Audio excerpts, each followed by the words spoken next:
Hello, this is the Tradesight U.S. Stocks and Futures Market Preview for Thursday, the 28th of April, and Friday, the 29th of April, 2016.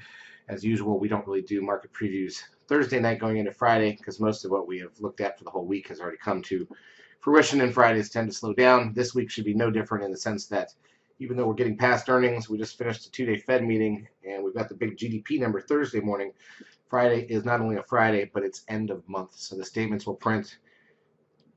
Even though that isn't as big of a deal as end of quarter is, it still usually means that the market will be slightly slower than usual on Friday. So there's probably no reason to come back and meet again. Here's a look at the ES front month futures contract. This is the daily chart of the broad market in futures form, which is the proper way to look at the market. You can see the 13 sell signal that has contained the market so far. The pink line from that signal is the risk line. We did gain a couple points today, but nothing major. It's really been a flat week, especially when you consider earnings and everything. But the Fed announcement did not do much.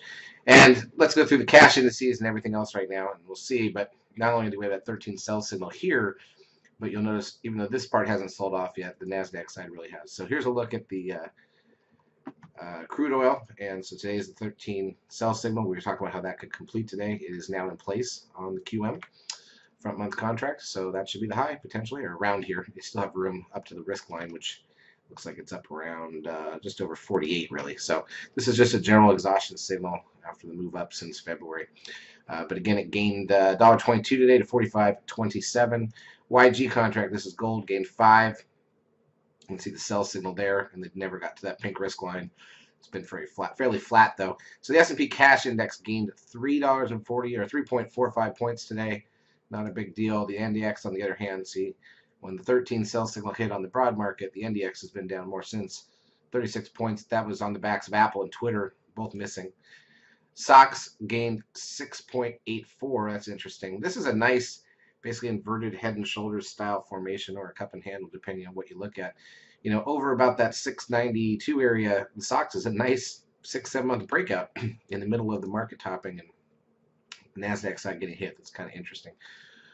Biotech's down 38 for the session, as go banks and biotechs, so go the market, is the old expression. The VIX down 19 cents to 1377. The trend, a low close at 0.71, but that leaves the 10-day moving average at 1.01, which is not a signal. 1.7 billion shares on the NASDAQ. It's better than the last couple of days, but you know, when you realize how much Apple and Twitter and others traded post earnings, it's really not that impressive. Advanced decline on the NASDAQ was plus 198 stocks, but on the New York it was plus 1243, so much better breadth on the New York than the NASDAQ. Google down 391 to 721.46. Apple, like I said, down quite a bit here. It's not at the lows of the year, but it's down $6.50 in one day off the earnings. Amazon down 1031. Bigger move down there point-wise, but not in terms of percentage. Netflix down $1.39. You'll notice these three leadership stocks, Google, Apple, Netflix, Amazon, have all been heading down this last week. It's not really positive.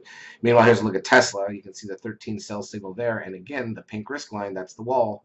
You get the signal, and then somewhere between the signal and the risk line is usually the top.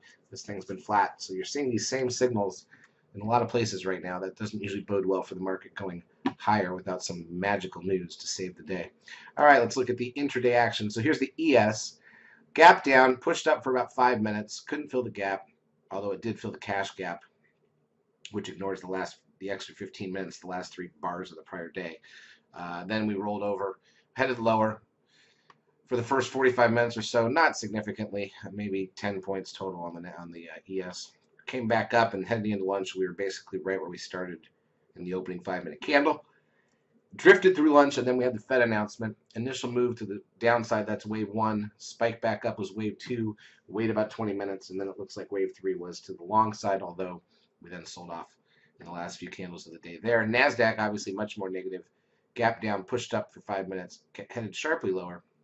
Spent the next several hours past lunch in the range from the morning there, and then made it back to the highs of the day, but did not fill the gap after the Fed announcement. So what do we have left for the week to be aware of? Let's take a look at the economic data that's due, because there's actually quite a bit left. The big one is that tomorrow morning, Thursday, we've got the first look, what's called the advanced look at Q1 GDP here in the U.S. Market expecting a 0.9% annualized increase in GDP from that quarter.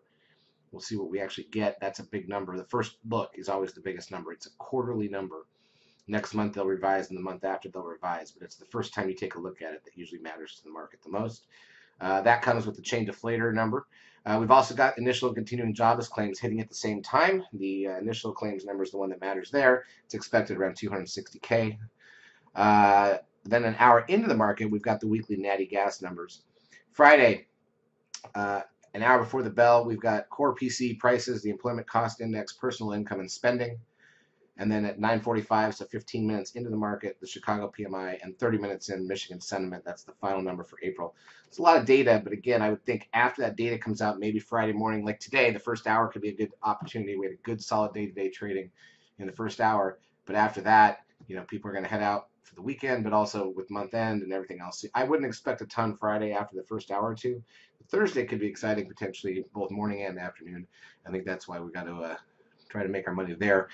We had a good day Wednesday, but Monday and Tuesday were kind of light on the stock side. So hopefully Thursday can be a solid session. That would be what we're hoping for coming into the week. Charts, as usual, brought to you by eSignal 12. If you've not yet taken a trial of our services, feel free to do so. We will help you out for a couple weeks. Have a great trading Thursday, Friday, and a good weekend.